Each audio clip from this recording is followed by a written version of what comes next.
Hello ಎಲ್ರಿಗೂ ನಮಸ್ಕಾರ. ನಾನು ನಿಮ್ಮ ಪಲ್ಲವಿ ಇಡೋರ್.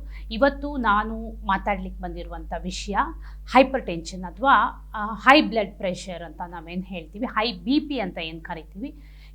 ಇದರಲ್ಲಿ ನಿಮಗೆ ಹೈ ಬಿ ಪಿ ಬಂದ ತಕ್ಷಣ ಡಾಕ್ಟರ್ ಸಾಮಾನ್ಯವಾಗಿ ಒಂದು ಪಿಲ್ ಕೊಡ್ತಾರೆ, ಮೆಡಿಸಿನ್ ಕೊಡ್ತಾರೆ, ಇದನ್ನು ತಗೊಳ್ಳಿ ಅಂತ ಹೇಳ್ತಾರೆ. ಅದನ್ನು ನೀವು ಕಂಟಿನ್ಯೂಸ್ ಆಗಿ ತೊಗೋಬೇಕಾಗುತ್ತೆ. ಸೊ ಇದು ಬೇಸಿಕಲಿ ಹೈಪರ್ ಟೆನ್ಷನ್ಗೆ ನಿಮಗೆ ಕೊಡುವಂಥ ಮೆಡಿಕೇಷನ್. ಆದರೆ ಟ್ರೀಟ್ಮೆಂಟ್ ಅಂತ ಹೇಳ್ಬೋದು. ಇನ್ನು ಹೈಪರ್ ಟೆನ್ಷನ್ನ ತುಂಬ ಈಸಿಯಾಗಿ ಮೆಡಿಕೇಷನ್ ಇಲ್ಲದೇ ಅಥವಾ ಸೈಡ್ ಎಫೆಕ್ಟ್ಸ್ ಇಲ್ಲದೇ ಹೇಗೆ ಮ್ಯಾನೇಜ್ ಮಾಡ್ಬೋದು ಅಥವಾ ಹೇಗೆ ಅದರಿಂದ ಹೊರಗೆ ಬರ್ಬೋದು ಅನ್ನುವಂಥ ವಿಚಾರದ ಬಗ್ಗೆ ಮಾತಾಡಲಿಕ್ಕೆ ಬಂದಿದ್ದೀನಿ. ಈಗ ಸಾಮಾನ್ಯವಾಗಿ 90% ಹೈಪರ್ ಟೆನ್ಷನ್ ಏನಿದೆ ಅಥವಾ ಹೈಪರ್ ಟೆನ್ಷನ್ ಶುರು ಆಗಲಿಕ್ಕೆ ಕಾರಣ ಏನಿದೆ, ಅದಕ್ಕೆ ಕಾರಣನೇ ಗೊತ್ತಿರೋದಿಲ್ಲ ಅಥವಾ ಅದಕ್ಕೆ ಕಾರಣವೇ ಇರೋದಿಲ್ಲ ಅಂತಲೇ ರಿಸರ್ಚ್ಗಳು ಹೇಳ್ತವೆ. ಅಂದರೆ 90% ಹೈಪರ್ ಟೆನ್ಷನ್ ಕೇಸಸ್ಗಳಿಗೆ ಇಂಥದ್ದೇ ಕಾರಣಕ್ಕೆ ಹೈಪರ್ ಟೆನ್ಷನ್ ಬಂದಿದೆ ಅಂತ ಹೇಳಲಿಕ್ಕಾಗೋದಿಲ್ಲ. ಎಲ್ಲೋ ಒಂದು 10% ಕೇಸ್ಗಳಿಗೆ ಹೈಪರ್ ಟೆನ್ಷನ್ಗೆ ಈ ಕಾರಣಕ್ಕೆ ಇವರಿಗೆ ಹೈಪರ್ ಟೆನ್ಷನ್ ಬಂದಿದೆ ಅನ್ನುವುದನ್ನು ರೆಕ್ಟಿಫೈ ಮಾಡ್ಬೋದು. ಸೊ ಹಾಗಾಗಿ ಹೈಪರ್ ಟೆನ್ಷನ್ ಅನ್ನುವಂಥದ್ದು ಕಾರಣ ಇದೇ ಇದ್ದು ಬರುತ್ತೆ ಅಥವಾ ಹೀಗೆ ಬರುತ್ತೆ ಅಂತ ಹೇಳಲಿಕ್ಕೆ ಆಗೋದಿಲ್ಲ. ಇನ್ನು ಸಾಮಾನ್ಯವಾಗಿ ಎಲ್ರಿಗೂ ಗೊತ್ತಿರುವಂಥ ಒಂದು ವಿಚಾರ ಏನು ಅಂತಂದರೆ, ಹೈಪರ್ ಟೆನ್ಷನ್ ಅಥವಾ ಹೈ ಬಿ ಪಿ ಬಂದರೆ ಅದು ನೇರವಾಗಿ ನಮ್ಮ ವಾಸ್ಕ್ಯುಲರ್ ಸಿಸ್ಟಮ್ ಅಥವಾ ನಮ್ಮ ಹೃದಯ ಸಂಬಂಧಿ ಸಮಸ್ಯೆಗಳಿಗೆ ಕಾರಣ ಆಗುತ್ತೆ ಅನ್ನುವಂಥದ್ದು. ಆದರೆ ನಮ್ಮ ದೇಹದಲ್ಲಿ ಸುಮಾರು 1,00,000 ಕಿಲೋಮೀಟರ್ನಷ್ಟು ಉದ್ದದ ಬ್ಲಡ್ ವೆಸಲ್ಸ್ ಇದೆ. ಈ ಬ್ಲಡ್ ವೆಸಲ್ಸ್ ಏನಿದೆ ಇದು ನಮ್ಮ ಒಂದು ಆರ್ಗನ್ಗಲ್ಲ, ನಮ್ಮ ದೇಹದ ಪ್ರತಿ ಆರ್ಗನ್ಗಳಿಗೂ ಆ ರಕ್ತದ ಸಪ್ಲೈ ಏನಿದೆ ಅದನ್ನು ಮಾಡುತ್ತೆ. ನಾವು ನಮ್ಮ ಬ್ಲಡ್ ವೆಸಲ್ಸ್ನ ಬಿಡಿಸಿದ್ರೆ ಅಷ್ಟು ಉದ್ದ ಬರ್ಬೋದು ಅಂತ ಹೇಳ್ಬೋದು. ಅಷ್ಟು ಉದ್ದಕ್ಕಿರುವಂಥ ಬ್ಲಡ್ ವೆಸಲ್ಸ್ ಮತ್ತು ಅಷ್ಟು ಫಂಕ್ಷನ್ ಮಾಡುವಂಥದ್ದು ಅಥವಾ ಎಲ್ಲ ಆರ್ಗನ್ಗಳಿಗೂ ಬ್ಲಡ್ ಸಪ್ಲೈ ಆಗಬೇಕಾಗಿರುವಂಥ ವೆಸಲ್ಸ್ ಏನಿದೆ ಅದು ಪ್ರಮುಖವಾಗಿ ನಮ್ಮ ದೇಹದ ಅಂಗ ಅಂತಲೇ ಹೇಳ್ಬೋದು ಮತ್ತು ಅದೇ ಒಂದು ಜೀವನಾಡಿ ಅಂತ ಕರಿಬಹುದು. ಹೀಗಿದ್ದಾಗ ಇಂಥ ಒಂದು ಉದ್ದದ ಅಂಗ ಅಥವಾ ಈ ಬ್ಲಡ್ ವೆಸಲ್ಸ್ ಏನಿದೆ ಇದರಲ್ಲಿ ಪ್ರೆಷರ್ ಉಂಟಾದರೆ ಅಥವಾ ಹೈ ಬಿ ಪಿ ಆದಾಗ ಆಟೋಮ್ಯಾಟಿಕಲಿ ಹೈ ಬ್ಲಡ್ ಪ್ರೆಷರ್ ಆದಾಗ ಅದರಲ್ಲಿ ಪ್ರೆಷರ್ ಉಂಟಾಗುವಂಥದ್ದು ಈ ಬ್ಲಡ್ ವೆಸಲ್ಸಲ್ಲಿ ಅಂತ ಅನ್ಕೋಬೋದು. ಇಂಥ ಸಂದರ್ಭದಲ್ಲಿ ಇದು ಕೇವಲ ನಮ್ಮ ವಾಸ್ಕ್ಯುಲರ್ ಸಿಸ್ಟಮ್ ಅಥವಾ ನಮ್ಮ ಹೃದಯ ಸಂಬಂಧಿ ಸಮಸ್ಯೆಗಳಿಗೆ ಮಾತ್ರ ಕಾರಣ ಆಗುತ್ತೆ ಅಂತ ಹೇಳಲಿಕ್ಕಾಗೋದಿಲ್ಲ. ಇದರಿಂದ ನಮ್ಮ ಕಿಡ್ನಿ ಇರ್ಬೋದು, ಕಣ್ಣಿರ್ಬೋದು ಅಥವಾ ಬ್ರೈನ್ ಇರ್ಬೋದು, ಈ ಥರ ಬೇರೆ ಬೇರೆ ಅಂಗಗಳಿಗೂ ಇದು ಡ್ಯಾಮೇಜ್ ಮಾಡುತ್ತೆ. ಎಸ್ಪೆಷಲಿ ಹಾರ್ಟ್ ಅಟ್ಯಾಕ್ಸ್ ಅಥವಾ ಆ ಥರದ ಸಮಸ್ಯೆ ಅಥವಾ ಆರ್ಟರಿ ಬ್ಲಾಕ್ ಈ ಥರದ ಸಮಸ್ಯೆ ಮಾತ್ರ ಅಲ್ಲ, ಇದರ ಜೊತೆಗೆ ನಮಗೆ ಸ್ಟ್ರೋಕ್ ಅಂತ ಬೇರೆ ಬೇರೆ ಬ್ರೈನ್ ಹ್ಯಾಮ್ರೇಜ್, ಸ್ಟ್ರೋಕ್ ಈ ಥರದ ಬೇರೆ ಬೇರೆ ಸಮಸ್ಯೆಗಳಿಗೆ ಕೂಡ ಈ ಹೈಪರ್ ಟೆನ್ಷನ್ ಕಾರಣ ಆಗುತ್ತೆ. ಹೈಪರ್ ಟೆನ್ಷನ್ ಅಥವಾ ಇದು ಒಂದೇ ಸಮಸ್ಯೆಯಿಂದ ಬರೀ ಹೃದಯಕ್ಕಲ್ಲ ಮತ್ತು ಮಿಕ್ಕಿದ ಅಂಗಗಳಿಗೂ ತೊಂದರೆ ಇರೋದ್ರಿಂದ ನಾವು ಅದನ್ನು ಮೊದಲನೇ ಸಂದರ್ಭದಲ್ಲಿ ಅಥವಾ ಇನಿಷಿಯಲಿ ನಮಗದು ಕಾಣಿಸ್ಕೊಂಡಾಗಲೇ ಅದನ್ನು ಕರೆಕ್ಟ್ ಮಾಡ್ಕೊಂಡು ಹೋಗೋದ್ರಿಂದ ಬಹಳಷ್ಟು ಸಮಸ್ಯೆಗಳನ್ನು ದೂರ ಇಡ್ಬೋದು ಅಂತ ಹೇಳ್ಬೋದು. ಇನ್ನು 50 ಅಥವಾ 60 ವರ್ಷ ಮೇಲ್ಪಟ್ಟವರಿಗೆ ಈ ಹೈಪರ್ ಟೆನ್ಷನ್ ಸಾಮಾನ್ಯವಾಗಿ ಕಾಣಿಸ್ಕೊಳ್ಳುತ್ತೆ. ಅಥವಾ ಅಂದರೆ 50% ಆಫ್ ಕೇಸಸ್ 50% ಹೈಪರ್ ಟೆನ್ಷನ್ ಕಾಣಿಸಿಕೊಳ್ಳುವಂಥ ಸಾಧ್ಯತೆ ಇರುತ್ತೆ. ಆ 50% ಅನ್ನೋದು ಏನು ಸಾಮಾನ್ಯದ ವಿಚಾರ ಅಲ್ಲ. ಹಾಗಾಗಿ ಹೈಪರ್ ಟೆನ್ಷನ್ ನಿಜವಾಗ್ಲೂ ಕಡೆಗಣಿಸುವಂಥ ಒಂದು ವಿಷಯವೇ ಅಲ್ಲ. ಇನ್ನು ಇದ್ರ ಜೊತೆಗೆ ಬೇರೆ ಬೇರೆ ಅದರ್ ಸಿಂಪ್ಟಮ್ಸ್ ಅಥವಾ ಬೇರೆ ಬೇರೆ ಮಿಕ್ಕ ವಿಚಾರಗಳು ಕೂಡ ಇದಕ್ಕೆ ಹೈಪರ್ ಟೆನ್ಷನ್ಗೆ ಕಾರಣ ಆಗುತ್ತೆ ಅಂತ ಹೇಳ್ಬೋದು.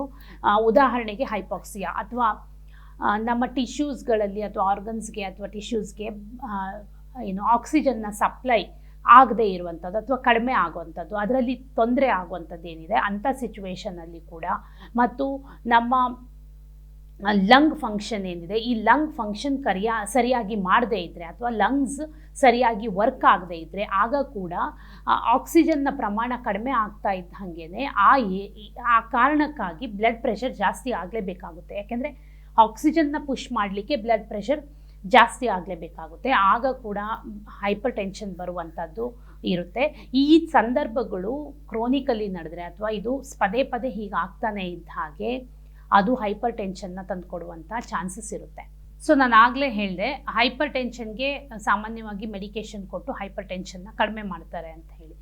ಈಗ ಹೈಪರ್ ಟೆನ್ಷನ್ಗೆ ಮೆಡಿಕೇಷನ್ ಕೊಟ್ಟಾಗ ಬ್ಲಡ್ ಪ್ರೆಷರ್ ಕಡಿಮೆ ಆಗುತ್ತೆ. ಬ್ಲಡ್ ಪ್ರೆಷರ್ ನಾನು ಈಗಷ್ಟೇ ಹೇಳಿದೆ. ಹೇಗೆ ಬ್ಲಡ್ ಪ್ರೆಷರ್ ಜಾಸ್ತಿ ಆಗುತ್ತೆ? ಲಂಗ್ಸ್ ಅಥವಾ ಆಕ್ಸಿಜನ್ ಸಪ್ಲೈ ಕಡಿಮೆ ಆದಾಗ ಅಥವಾ ಲಂಗ್ಸ್ ಫಂಕ್ಷನ್ ಸರಿಯಾಗಿ ಮಾಡಲಿಲ್ಲ ಅಂದಾಗ ಬ್ಲಡ್ ಪ್ರೆಷರ್ ಜಾಸ್ತಿ ಆಗುತ್ತೆ ಅಂತ ಹೇಳಿದೆ.